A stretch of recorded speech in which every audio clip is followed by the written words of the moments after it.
దైవజనులకు వందనాలండి. సంఘస్థులందరికీ వందనాలు.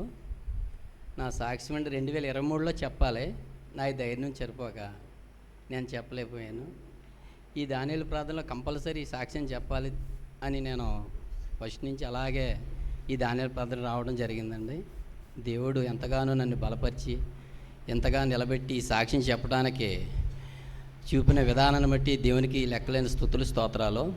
అలాగే అండి, నా సాక్ష్యము 2023లో నేను మేస్త్రీకం పని చేసేవాడిని, మీకు అందరికీ తెలిసిందే. నేను బంట తీసుకెళ్ళడం మానేసిన తర్వాత చెరువులు చేసుకుంటా నేను అలాగే నా కుటుంబాన్ని పోషించుకుంటూ ఉన్నాను.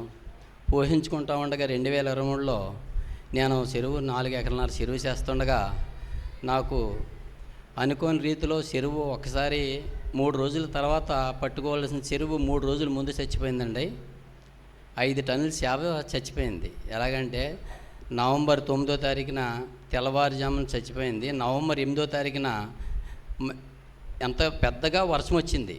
నవంబర్ 8వ తారీఖు నేను ఏం చేశానంటే తెల్లారికి డివో పడిపోద్దని 10 లీటర్ల డీజిల్ పట్టుకుని వెళ్ళి చెరువు దగ్గర పెట్టేసి వేయాలనుకుని వేయలేకోకుండా తిరిగి వచ్చేసాను. దానివల్ల నేను అనుకోని రీతిలో చేసిన పొరపాటుకి చెరువు తెల్లవారుజాము 4 గంటలకి కంగారుపడి వెళ్ళేటప్పటికి చెరువు మొత్తం వాటర్లో మొత్తం తేలిపోయిందండి. మొత్తం అసలు ఏ మాత్రము కూడా చేపలేదు, మొత్తం తేలిపోయింది 4 గంటలకి. 4 గంటలు తేలిపోయేటప్పటికి ఏంటి నాయన ఇలా చేసావు, మొత్తం చెరువు 10 నెలలు పెంచాను, కష్టపడ్డాను. నోటికాడికి వచ్చి 3 రోజులకి తర్వాత పట్టుకోవాలని బేరం పెట్టాను. ప్లాంటేషన్ ఉందని వదిలిపోయాడు ఆయన. 3 రోజులు పడదామనుకునే టైంని ఈ రోజున ఇలా చేసావు నాయన అని ఎంతగానో నేను బాధతో రోధించి బాధపడ్డాను. అయినా ధైర్యంగా కష్టపడేవాడిని. నాకేంటో నా దేవం మీద 4 గంటలకే నా భార్య అని పిల్లల్ని తీసుకుని వెళ్ళండి. నేను నాకు మగపిల్లలు లేరు కాబట్టి పిల్లల్ని తీసుకుని వెళ్ళి వాళ్ళ గట్టు మీద ఉంటే నేను చెరువులో దిగి ప్రతి చేపని ఎక్కేస్తూ ఉండి అలాగే నా కుటుంబ సభ్యులు కూడా వచ్చారు, మా బామ్మర్ది వాళ్ళందరూ వచ్చి 5 నామలండి, టన్ను నామలు 5 నామలు చేప చచ్చిపోయిందండి. 5 టన్నుల చేప చచ్చిపోతే అలాగే ఉదయాన్నే తెల్లరగట్ల 4 గంటలు దిగినోడిని నేను నైటు మళ్ళీ ఆ రోజు 9వ తారీఖు నైటు 4 గంటల దాకా ఏరుతూనే ఉన్నాను. చేప 2 కేజీలు, కేజీన్నర చేపలు ప్రతిదీ చచ్చిపోయింది. చచ్చిపోతే అలాగే ఏరో కప్పెట్టేసామండి. కప్పెట్టేసిన తర్వాత 2 రోజులకి అయ్యగారికి తెలిసిందండి.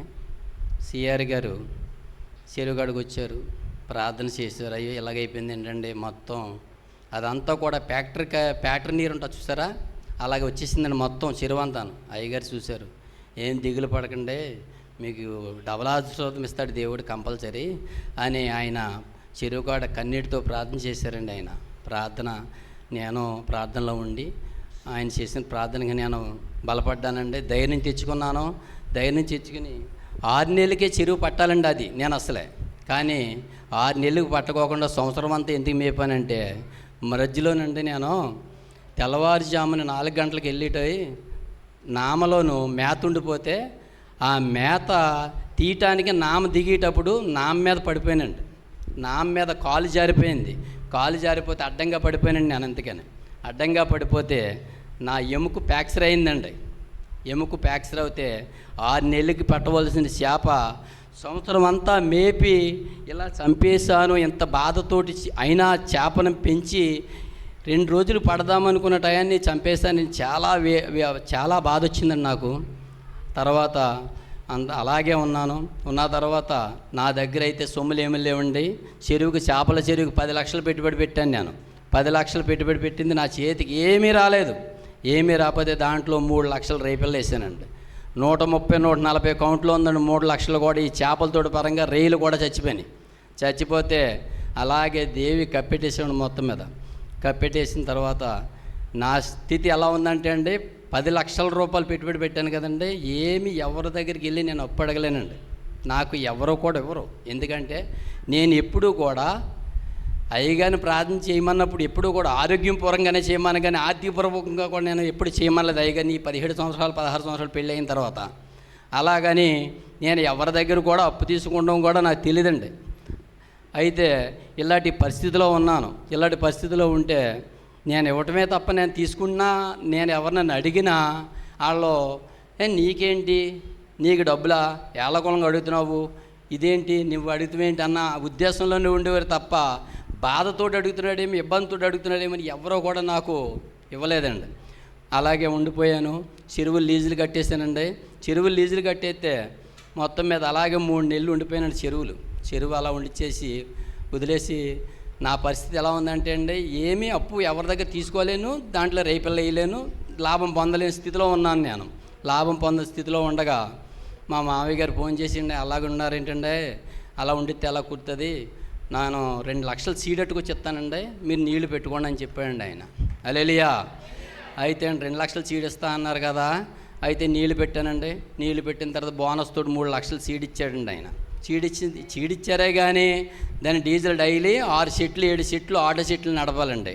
డైలీ 3,000 రూపాయలు దాని అమౌంట్ ఖర్చు అవుతుంది. నా దగ్గర అయితే 3,000 లేవండి.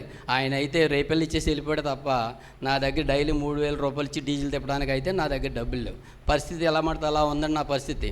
అయితే నా కాడిగట్టి రైతు పండు సీడేసావు కదా, నువ్వు ఇబ్బందిలో ఉన్నావు, 3 నెలలు ఎప్పుడు కూడా చెరువు వదిలేయటం నాకు తెలియదు ఇంతవరకు, 10 సంవత్సరాల చేతన్నావు నువ్వు చెరువు.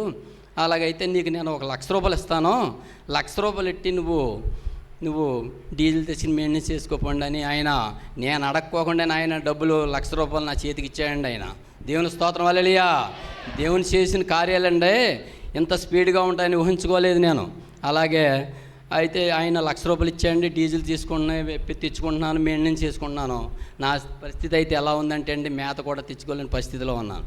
అయితే మా మామయ్య గారు ఫోన్ చేస్తే ఇలా మేత కూడా మీరు ఇచ్చారంటే ఇచ్చారు కానండి, రేపిల్లా నా పరిస్థితి ఏం బాగోలేదండి, కొంచెం మేత కూడా పంపండి అంటే ఆయన 4 ఆటోలతోటి 4 టన్నులు మేత పంపారండి ఆయన. అయితే 4 టన్నులు మేత మేపుకుంటా పరిస్థితి ఇలా ఉందండి, ఎదరికి వెళ్తున్నాను. అలాగే పెట్టుబడి పెట్టుకుంటూ ఉంటే దేవుని కృపను బట్టి 60 రోజుల్లోని 5 టన్నులు నేను పట్టానండి. హల్లెలూయా. నేను 120 రూపాయలు రేటుకి ఇచ్చిన చేప 240 రూపాయలు రైలు అమ్మానండి. హల్లెలూయా. అలాగే అండి నేను 6 లక్షల రూపాయలు అయితే ముందు పెట్టుబడి పెట్టానండి. 6 లక్షల రూపాయలు దేవుడు అనుగ్రహించి నాకు ఇచ్చినందుకు దేవాతి స్తోత్రం, దేవుడికి వందనాలు చెప్తున్నానండి.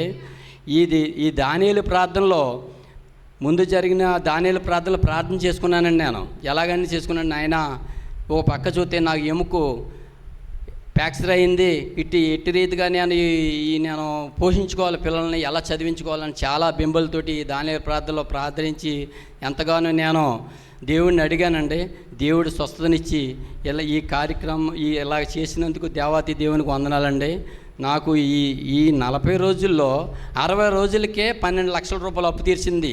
హల్లెలూయా. 60 రోజులకి 12 లక్షల రూపాయలు అప్పు తీర్చానండి. నేను రుణాలు ఉండేవాడిని, 12 లక్షల రూపాయలు అప్పు తీర్చినందుకు దేవాతి దేవునికి వందనాలండి. సమయం ఇచ్చిన అయ్యగారికి వందనాలండి. ఎన్నో చెప్పాలి కానీ ఏంటంటే నేను చెప్పడానికి నాకు ధైర్యం సరిపోవట్లేదు. హల్లెలూయా. నేను నా కుటుంబం గురించి నా గురించి ప్రార్థన చేయండి.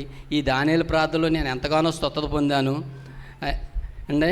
నా గురించి ప్రార్థన చేసి చిన్న సాక్ష్యం దేవుడు దీవించింది కాక.